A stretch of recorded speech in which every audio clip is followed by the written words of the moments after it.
Well, good morning. It's April 8th today, and I'm here with Mina Gula and I, Shel Dahman. We are discussing, as always, just our life when it comes to food, mind, and body, and how they are great messengers or lessons of discovering who we are.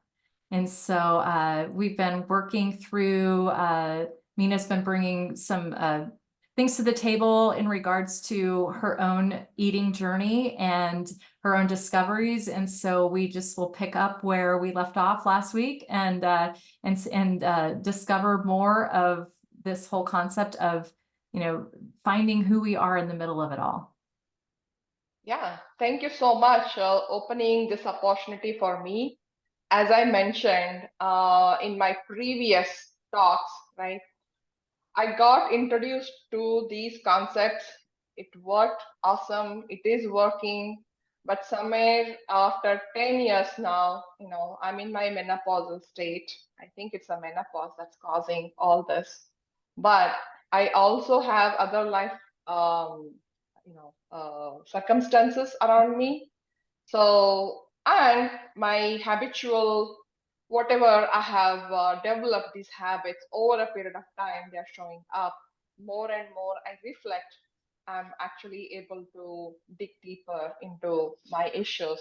So, weight has been become a great messenger for me. So, we are exploring that. In last 3 weeks, we started with observing, right, my eating patterns or what I do. I think first week we kind of went through that identification, put some foundation. I think I also talk about body image issues, how I have body image issues. Because of that, I have so many tons of thoughts I process during the day. There are multiple ideas that come to me because I'm very excited in terms of what I want to share with people in terms of whatever work we do, right? But I think my body challenges are the issues. I'm not able to reach out, so they become burden, right? So we talked about burden as a gift, how I'm able to open that, right, and see what's going on, right? Burden as a gift. Then we talked about last week, the different archetypes, right? So I'm in a child archetype. When the child comes out, I'm having fun. Having fun also means irresponsible. I don't have to really be very structured, right? So Right. we talked about being chaos, and I love chaos because I've been structured through my life. Being a eldest daughter in the family, I was never a child. I was never silly in my whole life, to be very honest. So that's why I kind of understood why I don't like structure, right? So I go beginning of the week, okay, these are my goals. This is what I want to be doing. This is what I want to eat. But I do exactly opposite. Right. And have a confidence that, oh, okay, psychology of eating, I know this. This tool works great. I know this. I can always come back. So let me have some fun now, right? So okay, so what I explored this week, Shell, is this one. Every time I start doing something, and it works great, right? For example, I'm walking with a friend every day at 6 a.m. now. It's fun because we go out, we see sunshine, sunrise. It's all fun, and I'm having real fun. But somewhere down the line, say after fifth or sixth day, right now it is kind of becoming structured. My mind says, "Hey, you know what? Do you want to take a break?" No, and I find small excuse. Initially I would send a message to friend that, "Hey, it's cold. Do you really want to go?" That's the question I would ask. The whole thing is I want to be little naughty, saying that what if she come back and say, "Hey, it is cold too," right? Then we can together cancel the program. Right.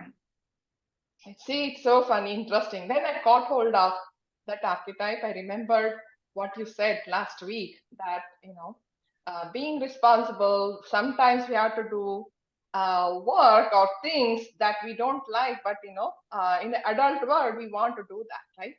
So I could able to differentiate that. I said, okay, you know what? We'll have fun sometime later, but right now I do enjoy walking. It's not like I don't. It's Right. just that I find that small excuse. So it's better some areas, but it's a habitual habits. These habits are built like over the period of time. Mhm. So I just want to hear what Yeah. you heard from me. And I love this so much because I spend a lot of time working on my own archetypes, and I help my clients work on their archetypes. So basically in art, we're a human being, but we're more than one dimension. We're more than one facet. We have all of these other kind of what I call voices inside of us that are vying for our attention. And it could be that we kind of developed some of these things when we were young children. And so that child archetype literally wants this freedom and this kind of joy and this chaos, and what we would call chaos, but really to the child, it's not chaos at all. It's almost like they're hyped up on sugar and they can't come down. And so what we've learned through mind body eating coaching is to invite that archetype in and to kind of have a conversation with it, and at the same time recognize that, okay, we can't play all the time. And so Yes. sometimes we got to invite the adult in. Well, how does the adult want to talk to the child? If the adult scolds the child, the child's going to, get really stubborn and dig their heels in and maybe throw a tantrum. We don't want that. We want to invite in that play and we Yeah. say we invite it in through curiosity. And Mm-hmm. so part of any kind of habit formation when we're setting goals and things like that is, I think it's a great opportunity to invite in who we are, meaning if we have a child archetype that's going to show up, invite them into the planning process. Because Right. children, it's almost like they require structure, even though they don't realize it. They will get super tired. And I remember my children when they were young, they would start to get a little naughty. And I could Mm-hmm. always tell they're asking me to take over and to take some control to help them, because they would be so out of sorts of, they couldn't decide for themselves to go put themselves to bed, right? And Right. so this concept of inviting these archetypes in and having conversations with them is to first say, you're welcome here. You're Mm-hmm. safe here. Yes. You're not a bad child. You're not I used to call my one archetype, I call her Rebel. She was my teenager that always wanted to binge eat.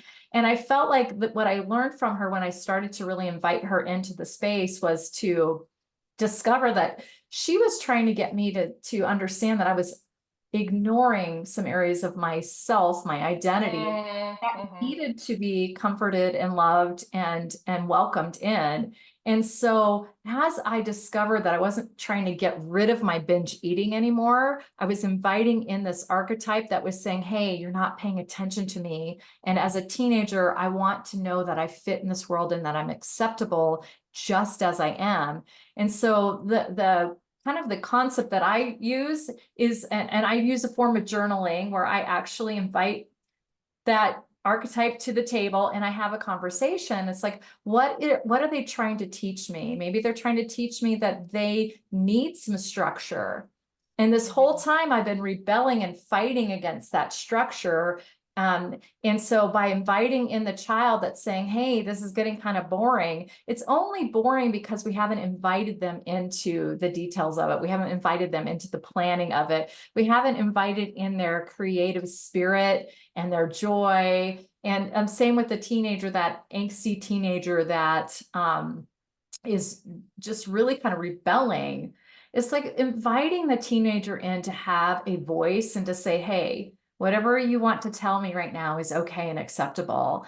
And, I think that's what a lot of teenagers that want. We think that they want to just pretend to be adults and go do whatever they want without consequences, but that's not it at all. They're just saying, Okay. let me know that I have a value in this relationship and that Mm-hmm. that I have a place here. And so when we're looking at archetypes, I think it's one of my favorite things to Yes. explore. And so, Mm-hmm. and we might have the boss archetype, and Yes. that Yes. boss is saying you got to get things done, but it's like, how can I invite in some collaboration with the boss to make it more enjoyable? And so this last week, you noticed this area of this walking enjoyment, fun with friend, and then the brain offers, it's just too cold today. I don't want to go do that. But you recognize like, oh, if that's the child in me, then how can I invite in some fun? Most children love to play in the snow.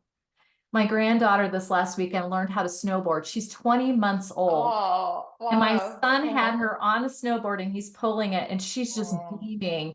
And I'm like, okay, so is it the child that's saying, I don't want to go out there? Or is there another archetype kind of going on underneath the surface that's saying, I don't like the cold. I don't want to be out there.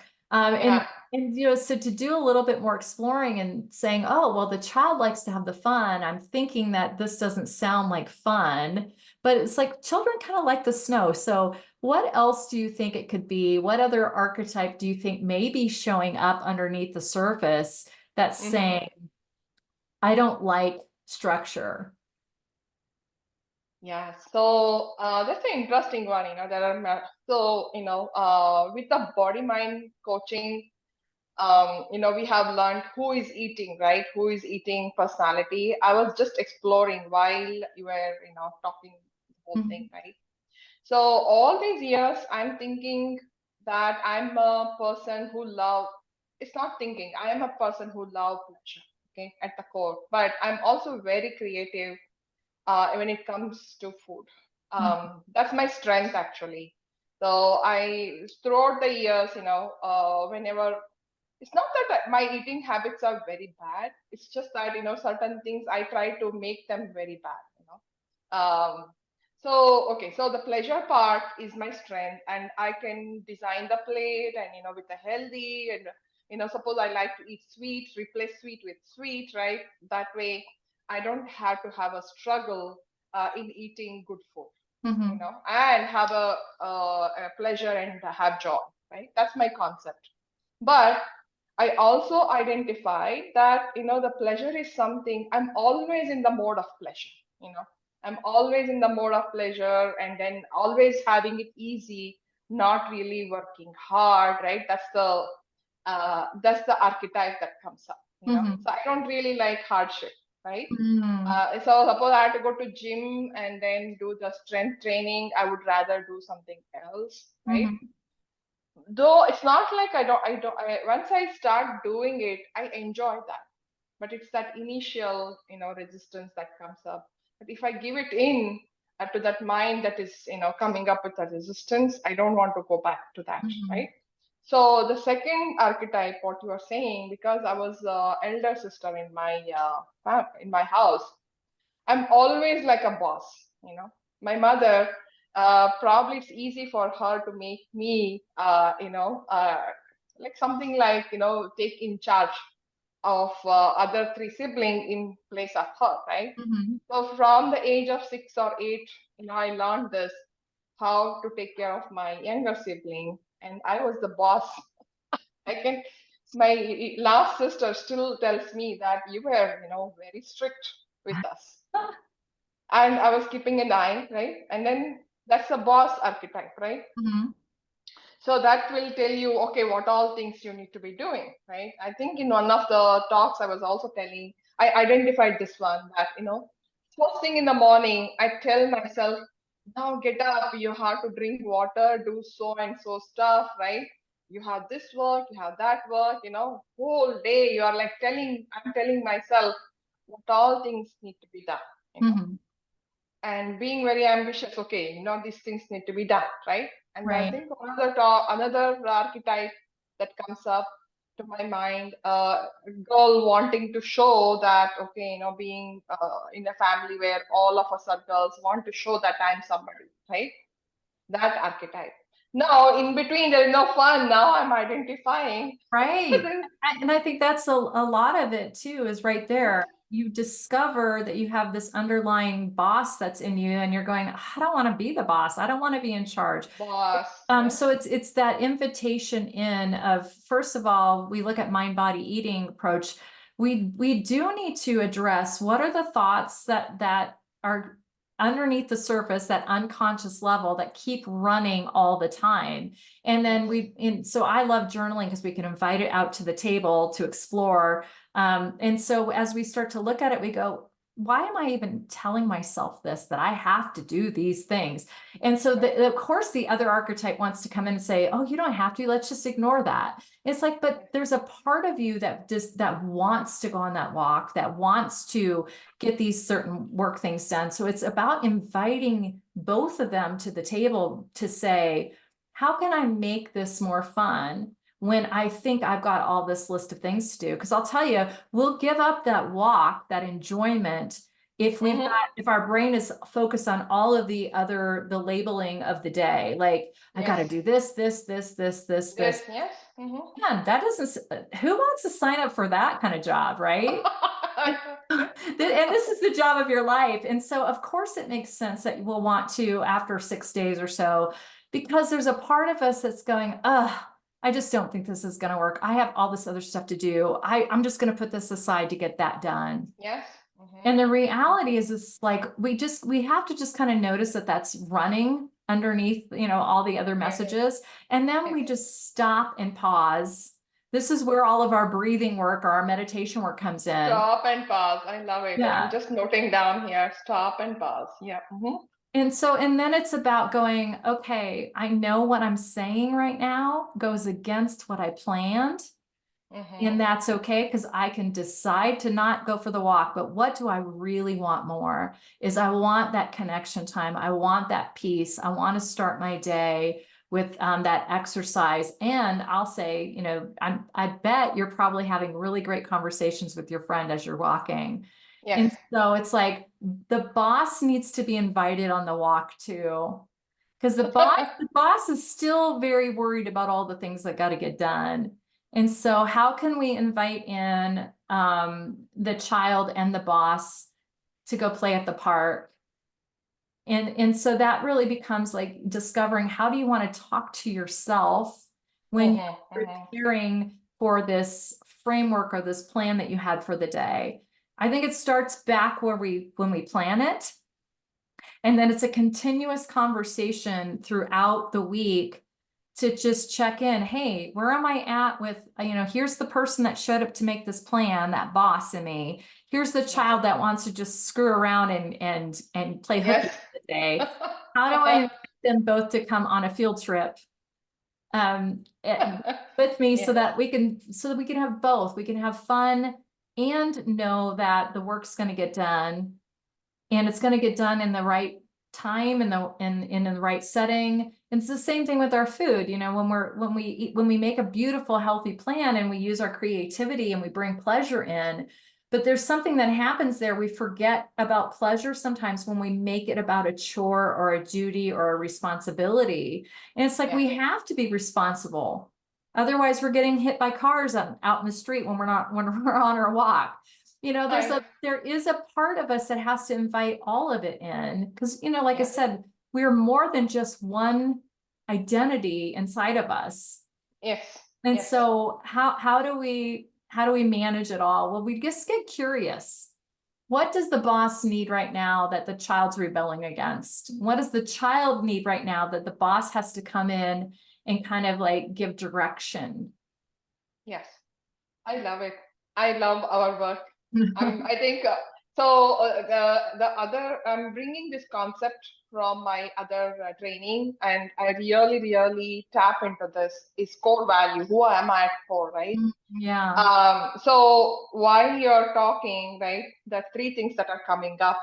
One is the boss, other one is child, but at the core, I love to have some pleasure and connection with people, right? But because I'm seeing, it's getting already structured, then I really want to really screw it up because it is getting structured, though I'm enjoying the whole thing. So this week, Shell, I'm going to explore the balance between boss, child, and pleasure, because any one time it's overdoing. That's what I see. Right. It's a pleasure, right? It's a pleasure and the child, they come together. When the pleasure and the child come together, suppose I'm having half cup of ice cream. Now, I would like to leave it. I'm going to have more now. right? Mhm. Because I love it, right? The pleasure, I'm going to give it more into pleasure, right? The boss comes up in the morning and I wake up early morning and says, look, these are the things you're supposed to do. Night, again, you didn't do all this, so too bad, right? So I'm somewhere going to plan and balance, or bringing them in the harmony, not balance, Right. harmony with Yeah. each other. Well, I So love that's this. Think of this. How does the boss get pleasure? Invite that in, because the boss gets boss. pleasure when the work is completed. My husband's very strong he's an achiever, and so achievers start a project, check in with the project, and complete the project, and they feel good. If the project's not completed, they feel like something is missing, something's broken, something is not satisfiable or pleasurable. And so inviting in the boss's pleasure too to the table, and just like discover that this week in your process, in your writing or in your That's so sweet. development. How do I Yes. invite pleasure in the boss stage and in the child stage? And just see what you come up with. This is the beauty of the work, is we get to just be curious here and Yes. discover and notice this. If it's something that feels tense, there's tension there versus balance, then we know that we're working on an area of belief system that needs to just be kind of played with. Maybe we need to think differently, or we need to a lot of times what I love to do with my clients is to look at their journals, and I will discover little pain points in there, and I'll just ask, why do you think that way? Yeah. And, Yes. and so to just start to discover more of like, is that true? Is the only pleasure that the boss receives when he's been yelling at everyone all day to get their work done? I don't think that's very pleasurable for the boss. I think what the boss feels pleasure is when everybody's working in their gifts and strengths, and they all support each other to get to the end of the day and have a successful day. So that means the child is a part of the deal. That love, compassion, curiosity, kind of wildness about the child gets invited into that planning. Because bosses go home and they have children at home, and if they want to connect with their family, then they have to kind of like allow those structures that they put together during the day to be completed so that they can come home and have fun. So it really is about discovering, how do we plan this throughout our day? When do you need it the most? Do you need it at 3 p.m. where you take a time out and take a deep breath and pause and go, I got to invite the child back into my lap. Let's have some fun and play some silly games and Yes. Yes. so Oh, I just love it. I'm going to repeat. I love this one as we are going through this podcast or session. yeah. I'm really loving it. So what I like, I'm going to do this week. Boss gets pleasure when the work is done. Hmm. Okay. So that's the real thing the boss is looking for, right? And now child loves that wilderness and the curiosity, and how I can bring the gifts and strengths in all this. Um, and when I, as a boss, I would like the child to come, and Mm-hmm. play with the child, or child wanting some guidance from this boss, right? And bringing all, again, like I said, bringing all of them in a harmony. Right. I love that so much. Wonderful. Yes. Great work today. Thank you so much. Thank you so much for Yeah. this. Yeah. All right.